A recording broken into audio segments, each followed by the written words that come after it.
Les gens utilisent souvent l'excuse suivante pour ne pas investir dans leur retraite. Je ne veux pas épargner jusqu'à ce que je sois trop vieux pour en profiter. Mais peut-on vraiment trop épargner pour la retraite? Alors que la plupart des gens se demandent s'ils épargnent suffisamment, les épargnants et les investisseurs dévoués peuvent se rendre compte qu'ils mettent plus d'argent de côté que nécessaire. Après avoir atteint leurs objectifs, ils peuvent constater que la ligne d'arrivée financière s'éloigne de plus en plus, poussés par l'idée qu'ils n'en auront jamais assez. Cette façon de penser peut vous empêcher de vivre le présent et de profiter des fruits de votre travail. Épargner est une excellente habitude, mais il est essentiel de connaître sa situation financière pour trouver le bon équilibre. Vous ne voulez pas passer des dizaines d'années à travailler 80 heures par semaine, en retardant les expériences enrichissantes jusqu'à la retraite, pour commencer à profiter de la vie plus tard que vous ne l'aviez prévu. En même temps, il est essentiel de s'assurer que l'on peut prendre une retraite confortable à un âge raisonnable sans manquer d'argent. Voici quelques facteurs qui vous aideront à déterminer si vous épargnez le bon montant pour votre avenir. Bonjour à tous, et bienvenue sur le Titan Cuirassé, une chaîne où vous pouvez apprendre sur l'investissement, les finances personnelles, la gestion de l'argent, la psychologie, et sur beaucoup d'autres sujets d'éducation financière, parce que les écoles ne vont pas le faire à votre place. Si l'un de ces sujets vous intéresse, ou si vous voulez apprendre à mieux gérer votre argent, et à jouir d'une plus grande liberté financière, n'hésitez pas à vous abonner, à me laisser un like, et à activer la cloche des notifications pour être averti chaque fois que je publierai une nouvelle vidéo. Sans plus tarder, plongeons dans le vif du sujet. 1. Le mode de vie. Quel style de vie envisagez-vous pour votre retraite? Certaines personnes rêvent de vivre dans une maison somptueuse située dans un endroit recherché. Ils souhaitent peut-être avoir une collection de véhicules correspondant à leur humeur, ainsi que de nombreux gadgets et passe-temps pour se divertir. Peut-être la possession d'une superbe maison de vacances fait-elle également partie de leur vision. D'un autre côté, certaines personnes se contentent d'une vie plus simple, résidant dans une maison modeste qui ne nécessite qu'un minimum d'entretien. Elles préfèrent conduire des voitures plus anciennes et plus pratiques, et posséder moins de biens. Voyager n'est peut-être pas une priorité pour eux, et ils se contentent d'activités abordables ou gratuites, comme une journée au parc. Pour la plupart d'entre eux, la réalité se situe probablement quelque part entre les deux. Trouver un équilibre qui leur assure un mode de vie confortable, tout en leur permettant de savourer les choses qui comptent vraiment. 2. Le coût. Quel que soit le mode de vie que vous choisissez, il n'y a pas de problème, à condition que vous puissiez générer de manière réaliste les revenus nécessaires, tout en équilibrant la vie d'aujourd'hui, et la préparation de l'avenir. Une fois que vous avez déterminé le style de vie que vous souhaitez, l'étape suivante consiste à calculer son coût. Cette étape est relativement simple si vos dépenses de retraite sont similaires à celles que vous avez engagées pendant vos années de travail. En revanche, elle devient plus délicate pour ceux qui prévoient un mode de vie très différent après leur départ à la retraite. Bien que vous ne puissiez pas calculer le montant exact dont vous aurez besoin, vous pouvez l'estimer assez précisément. Par exemple, si vous rêvez d'une maison au bord de la mer, vous aurez une idée de son prix et des dépenses mensuelles qui y sont liées.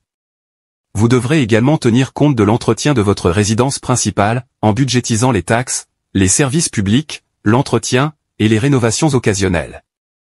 Tenez compte du montant que vous souhaitez consacrer aux sorties au restaurant, au divertissement ou aux loisirs. Bien qu'il soit difficile d'obtenir des chiffres exacts en raison de l'inflation et de la fluctuation des prix, une estimation solide suffira. Une fois que vous avez une idée générale des fonds nécessaires à votre mode de vie à la retraite, vous devez calculer comment y parvenir. Commencez par multiplier vos besoins en revenus de retraite par 25, pour estimer le montant de l'investissement nécessaire. Par exemple, si vous avez besoin de 100 000 $ par an avant impôt, en multipliant ce montant par 25, vous obtenez 2,5 millions de dollars comme montant cible de votre investissement. Ce calcul est basé sur un taux de retrait de 4%, largement considéré comme viable dans le monde de la finance. Bien qu'il ne s'agisse pas d'une formule parfaite, des variables telles que votre âge de départ à la retraite et le rendement de vos placements l'influenceront. Il s'agit d'un point de départ pratique que vous pouvez modifier au besoin au fil du temps. 3. Combien investir? Cette étape vous aidera à déterminer le montant à investir, en tenant compte de plusieurs facteurs clés. Tout d'abord, demandez-vous combien d'années il vous reste avant l'âge idéal de la retraite. Ensuite, évaluez le montant que vous avez déjà investi. Enfin, demandez-vous quel type de rendement est réaliste pour votre portefeuille d'investissement. Il peut être difficile de répondre à cette question en raison de la volatilité constante des marchés, et de la possibilité de marchés baissiers prolongés. Comme l'indique Investopedia, l'indice S&P 500 a enregistré un rendement annuel moyen de plus de 10% depuis sa création en 1926. Si votre portefeuille est entièrement investi dans le S&P 500, l'hypothèse d'un rendement annuel futur de 10% peut être raisonnable. En utilisant une calculatrice d'intérêt composée en ligne et en entrant ces données, vous pouvez déterminer le montant que vous devrez investir régulièrement pour atteindre vos objectifs de retraite. 4. Combien pour la retraite? Imaginez que vous avez 45 ans et que vous souhaitez prendre votre retraite à 65 ans.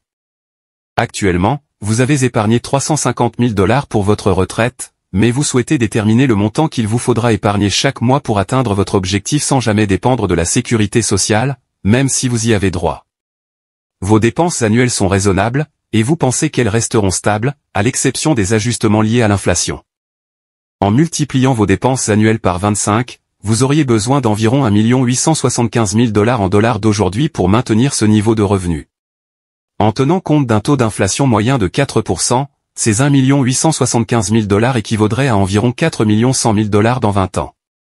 En d'autres termes, en tenant compte de l'inflation, c'est le montant total dont vous aurez besoin, puisque la valeur du dollar diminuera avec le temps. Pour atteindre cet objectif, vous devrez épargner environ 25 000 $ par an. 5. Serez-vous en mesure d'épargner? Après avoir calculé le montant dont vous aurez besoin, la question est de savoir si vous pouvez épargner cette somme.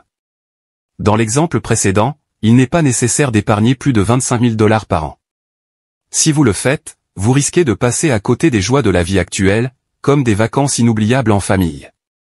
Si vous êtes en mesure de faire un achat attendu depuis longtemps sans mettre en péril votre retraite, mais que vous choisissez de ne pas le faire, vous épargnez peut-être trop. Vous pourriez envisager d'épargner 30 000, ou même 35 000 $ par an, à titre de précaution. Mais si vos calculs montrent que ce n'est pas nécessaire, pourquoi sacrifier le plaisir d'aujourd'hui pour celui de demain? Chaque dollar épargné aujourd'hui est un compromis pour votre avenir. S'il n'est pas mauvais d'avoir de l'argent supplémentaire plus tard, cela ne doit pas se faire au détriment de la jouissance de la vie actuelle. 6. Avez-vous l'intention de continuer à travailler? Si le fait d'épargner à outrance nuit à vos relations ou vous fait manquer des moments importants en famille, il est temps de réévaluer votre stratégie. Avez-vous l'intention de continuer à travailler? Certaines personnes rêvent de ne plus jamais travailler, sous quelque forme que ce soit, et c'est tout à fait normal.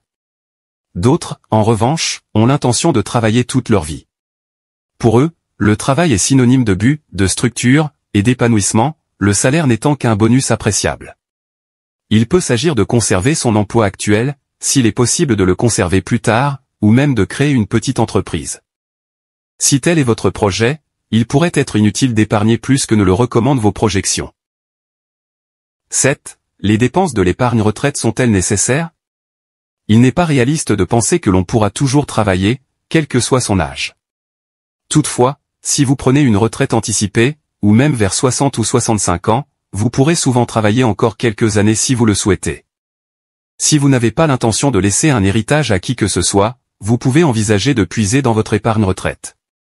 En d'autres termes, si vous avez plus d'argent que vous n'en dépenserez probablement en raison de votre âge avancé, d'une santé déclinante, ou d'un revenu fiable provenant d'une autre source, vous pouvez envisager de dépenser une partie de cet argent.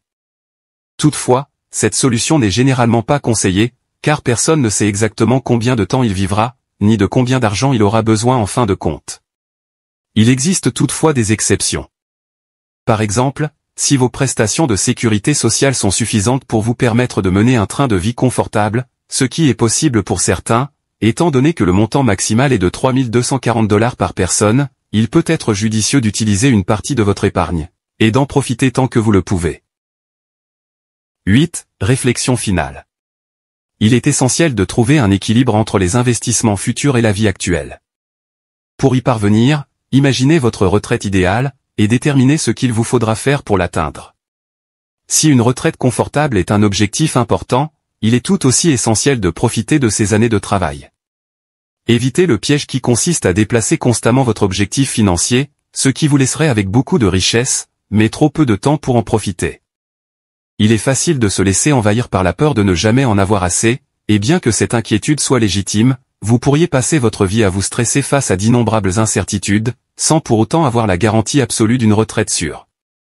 Au lieu de cela, engagez-vous à respecter votre plan, fiez-vous aux chiffres, et procéder à des ajustements judicieux en fonction de l'évolution de la situation.